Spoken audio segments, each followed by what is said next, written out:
And while our team of reporters have covered all of the key moments that took place in Jahangirpuri today, here's what really happened at Ground Zero.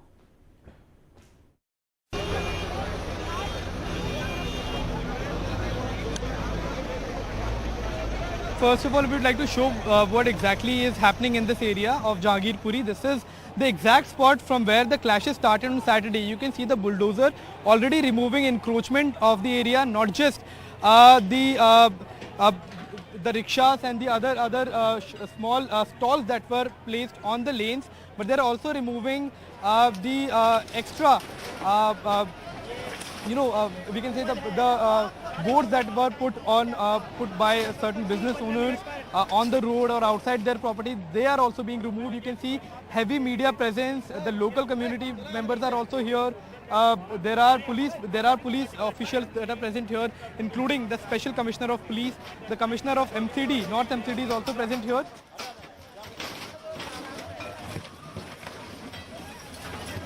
इस वक्त मैं आपको top angle से दिखाता हूं कि MCD की जो कार्रवाई है वो कार्रवाई किस तरह से चल रही है। ये सामने सी ब्लॉक है और सी ब्लॉक में चाहे दुकान हो, मकान हो, चाहे ये कबाड़ का सामान हो, चाहे और कोई चीज़ हो, जो भी यहाँ पर इलीगल दिखाई दे रहा है, एक तरफा एमसीडी लगातार सब कुछ तोड़ रही है।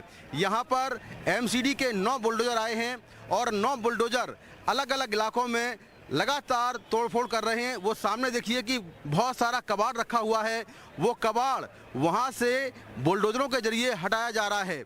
जेसीबी मशीन्स हैं, उनके जरिए सारा जो कबाड़ है उसको हटा रहे हैं और मकानों के आगे जो भी इलीगल कंस्ट्रक्शन है उसको तोड़ा जा रहा है।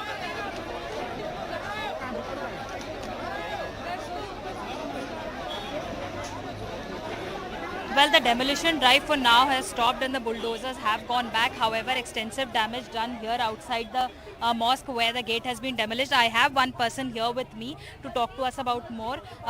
The shop that you see behind, the shutters of which are closed, that belongs to him. We shall speak to him for more. Sir, अपना नाम बताएं। मेरा नाम साजिद सैफी है। ये आपका यहाँ पर आपने दुकान आपकी साथ में थी, ये मस्जिद के साथ इलेक्ट्रॉनिक गैलरी की शॉप थी। तो किस तरह से अभी आपके सामने यहाँ पर जो है मस्जिद का गेट और ये तोड़ने आए, तो कोई भी पहले से आपको नोटिस दिया गया था, कोई सूचना थी? आपको 10 मिनट का भी टाइम दिया गया कि हम ये ऐसा कुछ करने वाले हैं? हमें तो पता ही अब चला है, जब उठ के आए तो देखा है फोर्स है, बुलडोजर है, लोडर पड़े, 400 फोर्स बुला रखी है। हमें तो कुछ पता ही नहीं है, तो एकदम अचानक हुआ है जो भी है। फिर सुप्रीम चलो जो हुआ, थोड़ी बहुत तुड़ाई फुड़ाई हुई। एमसीडी की जो अलाटमेंट दुकान है वो भी तोड़ दी। इस वक्त राजा इकबाल साहब हैं, ये मेयर हैं उत्तरी दिल्ली के, और इनके आदेश पर ही ये डेमोलिशन हो रहा है। ये भी कहा जा रहा है कि उत्तरी दिल्ली में और बहुत सारा ऐसा अतिक्रमण है जिसको अब तक आपने नहीं हटाया है और उसको भी हटाएंगे। हमने देखा चाहे आदर्श नगर हो, मॉडल टाउन के पास हो, तमाम अतिक्रमण हम देखेंगे। यहाँ के बाद आपके बुलडोजर वहाँ भी चलेंगे। बिल्कुल, आप बिल्कुल ठीक कह रहे हैं। जहाँ ये मैं पूरी दिल्ली के लोगों को संदेश देना चाहता हूँ कि आप अपना सामान खुद हटा लीजिए, अब इसके बाद उन्हीं लोगों का नंबर है। मतलब अच्छे पॉश सैनिक फार्म में भी जाएंगे आप लोगों के बुलडोजर, जहाँ बड़े अमीर लोग रहते हैं। ये तो रेडी पटरी वाले हैं, गुमटी वाले हैं, गरीब हैं, ये विरोध भी नहीं करेंगे। आपका जाहिर सी बात है इलीगल है। देखो, हमारे लिए अमीर हो या गरीब हो, हमारे लिए सब बराबर है और हम भी इन लोगों का पार्ट है। और मैं आपके माध्यम से ये कहना चाहता हूँ कि हमारे मन में किसी के प्रति कुछ नहीं है।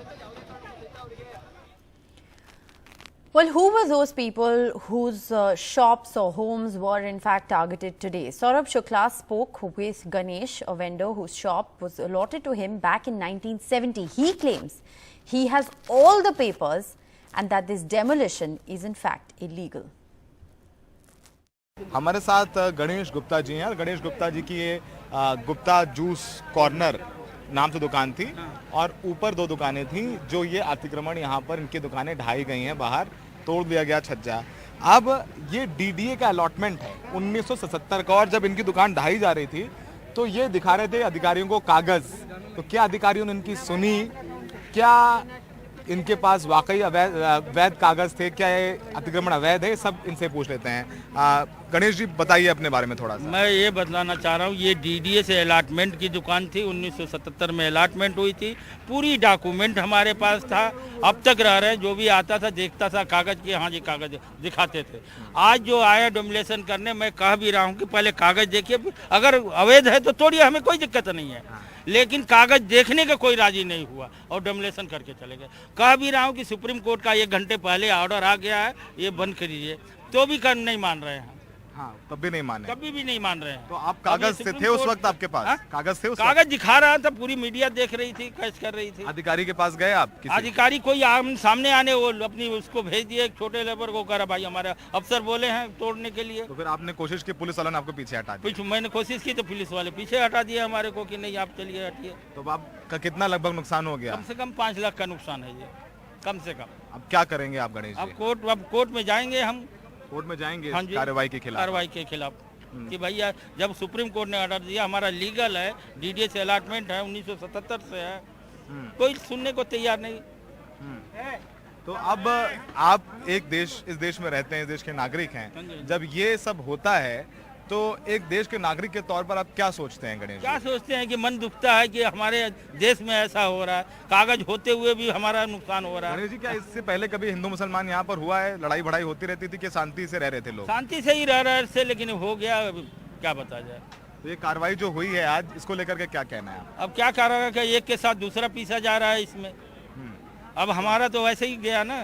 तो आप देखिए, ये इनके परिवार के लोग हैं जो अपना सामान बिन रहे हैं, यहाँ से सब निकल गया, टूट गया, और बेटे हैं आपके।